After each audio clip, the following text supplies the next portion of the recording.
Dr. Sangumba, UNITA appears to have won the I'll take it again, mate. Dr. Sangumba, UNITA appears to have lost the conventional military warfare. What now? Well, indeed, we lost not really the war, we lost the first stage of the war in terms that we lost the major towns, like the capital Wambu, Lubito, Benguela. But now we decided after the fall of Wambu to go back to the war that we know best. This is guerrilla warfare. Now we are trying to regroup all our soldiers that are around 25,000 young men. We are trying to create a guerrilla army of 15,000 men. Now we are going to harass the Russians, the Cubans, the Czechs, the East Germans through a guerrilla warfare with much precision.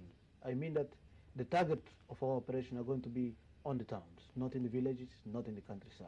Before we go any further, you mentioned Czechs and East Germans. Are they there? There are hundreds of Czechs and East Germans. They are the people who are controlling the organization of the army. They are the people who are involved in the security of the army, in the policing of the capital like Luanda, and the major information network for MPLA. As you say, now that we have Russians, Cubans, Czechs and East Germans there, do you see this as an escalation of the entire communist bloc involvement in Angola? Yes, 7 Cubans, with 7 Cuban generals, 1,500 Russians, hundreds of East Germans and Czechs. So really, literally, they are occupying Angola. Therefore, Dr. Neto has a dilemma. The dilemma is that either the Cubans and Russians will leave Angola, and then the regime in Luanda will fall, or the Cubans and Russia will remain in Angola, and then they will be known by the world as their arm of occupation.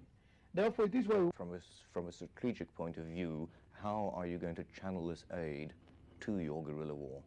So far, we have enough equipment. Where does it come through? The equipment that we succeed to accumulate in the past 2 years, during the civil war, after the 11th of November, is enough really for us to fight comfortably for the next 18 months. How is new peace treaty with the MPLA? Mobutu now is a problem. Dr. Neto was trying to use, and is trying to use the Katangese to arm them, to finance them, in order to fight President Mobutu regime, with the pretext that FNLA has been supported by President Mobutu. So then President Mobutu really has to be realistic, has to understand really what is the real politics mean. Therefore, they have to talk with Dr. Neto and to find an accommodation. Because so you don't blame them? Because the first thing that President Mobutu has to do is to defend the interests of Zaire and the Zairian people. So you understand his move? We understand completely the move of President Mobutu.